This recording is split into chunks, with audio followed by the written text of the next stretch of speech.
Welcome to Face the Nation. We wish you a Merry Christmas and Happy Hanukkah. Thank you for joining us this holiday Sunday. The clock is still ticking on the final days of 2022, but there's a lot that's going to carry over to 2023. Today, we want to take a look at some of those stories. We're joined now by Maryland Democratic Congressman Jamie Raskin, a member of the committee investigating the January 6th attack. Good morning to you. Hello, Margaret. Pleased to be with you. This is an incredible body of work, all coming to this conclusion now. What do you think Americans at home need to know? It's a story of some real villainy and some real danger to democracy, but also of real heroism and commitment to American democratic freedom. And with democracy under attack all over the world, like with Putin invading Ukraine, and the Ukrainian people standing up for their democratic freedom, and tyrants and autocrats on the march everywhere, it's good to know that we have a strong, resurgent democratic spirit in America. The institutions held. But at the conclusion of this, because you've spent almost 2 years investigating, what happens next for you? Are there pieces of this that in the new Congress, even under Republican control, need to be further investigated or somehow legislated around? Well, when you say the institutions held, they did hold just barely. The truth is that we need to continually be renovating and improving our institutions. How so? What do you mean? Well, I think that the Electoral College now, which has given us 5 popular vote losers as president in our history, twice in this century alone, has become a danger, not just to democracy, but to the American people. It was a danger on January 6th. There's so many curving byways and nooks and crannies in the Electoral College that there are opportunities for a lot of strategic mischief. We should elect the president the way we elect governors, senators, mayors, representatives, everybody else. Whoever gets the most votes wins. So you don't think that this reforming of the Electoral Count Act, which is really just making clear that the vice president's role is just ceremonial with the electors, you don't think that solves the issue? It doesn't solve the fundamental problem. I'm for that, and that's the very least we can do and we must do. It's necessary, but it's not remotely sufficient. We spend hundreds of millions of dollars every year exporting American democracy to other countries. And the one thing they never come back to us with is the idea that, oh, that Electoral College thing you have, that's so great. We think we'll adopt that too. Thomas Jefferson said that he deplored the sanctimonious reverence with which some people look at the original handiwork of the framers when they should be looking to their own experience. He said the framers were great and they were patriots, but they didn't have the benefit of the experience that we've lived. And we know that the Electoral College doesn't fit anymore, which is why I'm a big supporter of the National Popular Vote Interstate Compact, where it's bubbling up from below, but there are now 15 or 16 states in the District of Columbia who've said, we're going to cast our electors for the winner of the national vote once we get 270 electors in our coalition. Let's get back to the work that you have just concluded, because you did make this historic decision to refer to the Justice Department for potential prosecution. A former president of the United States has never been done before. But in doing so, it doesn't have the requirement that the Justice Department act. Why did you think making that referral was necessary? Why not just let your work stand on its own with the public hearings? Well, because of the magnitude of the attack on democracy.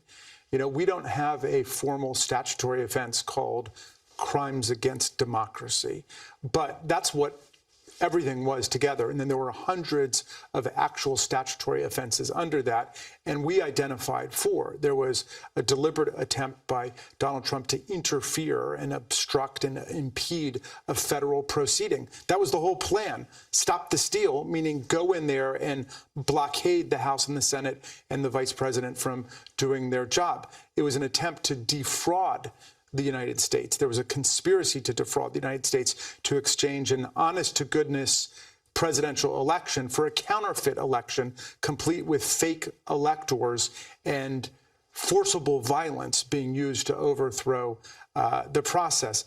It involved the introduction of false statements, these fake electors that were put in, and finally, there was aiding and abetting an insurrection, giving aid and comfort to insurrectionists.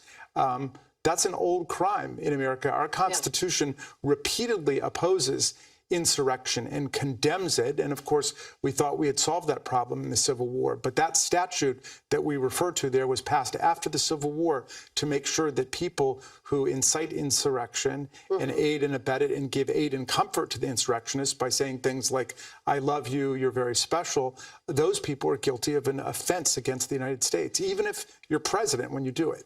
But don't you fear, in some ways, because this referral you're making doesn't have the weight of prosecution behind it. That has to be up to the Justice Department to decide to move forward. And that's a good thing, too.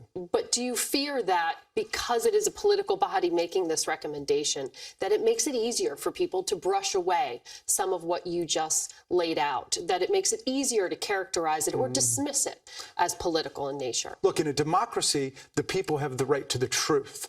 And so our bipartisan panel, with overwhelmingly Republican witnesses coming to testify, has laid out the truth the best that we could find it. It's not been contradicted or undermined in any way that I'm aware of.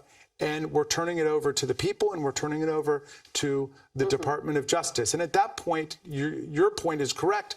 It's up to them, and it should operate like that. Congress doesn't prosecute, but like everybody else, if we're aware of offenses, we've got to turn that evidence over to people who are prosecutors. And you're in that process now of sharing with the Justice Department some of what you found. The Department of Justice has a far vaster panoply of investigative resources available to them than we do. And a higher benchmark they have to meet to actually move ahead and prosecute.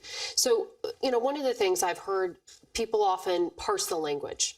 Coup, attempted coup.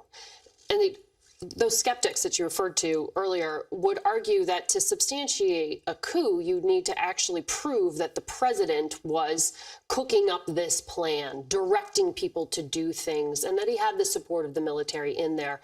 Whereas some of what has been laid out is kind of this unwieldy, muddy plan.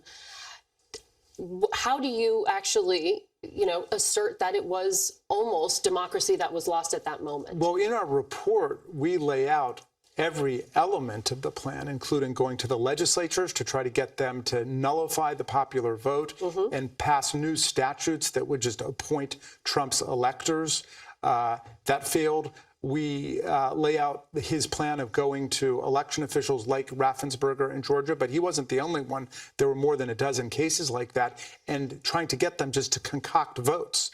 Just find me 11,780 votes. That wasn't Donald Trump trying to stop election fraud. That was Donald Trump trying to commit election fraud and a conspiracy to perpetrate it right there. So we lay it out. It's not muddy at all. It's very clear. This is really about the future, because the political scientists and the historians tell us that the best sign of a successful coup coming is a recently failed coup where the coup plotters get to diagram the weaknesses in the existing structure, and they're emboldened if they're not held accountable for what they did. I know Mike Pence said that it would be divisive for the government to prosecute the case.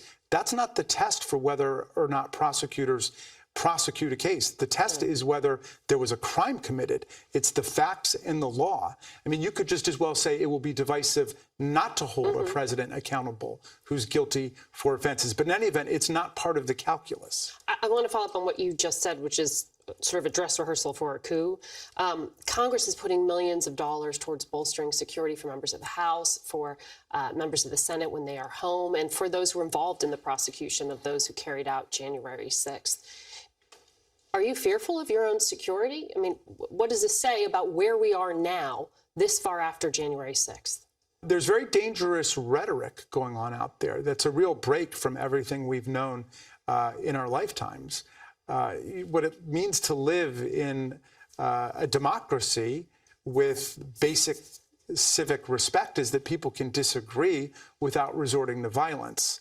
But the internet has played a negative role, especially for the right wing, the extreme right, which now engages in very dangerous hyperbolic rhetoric that exposes people to danger. But democracy also requires courage. I'm so impressed by the elected officials around the country who have stood up against all of the threats and all of the intimidation. And those people don't get enough credit.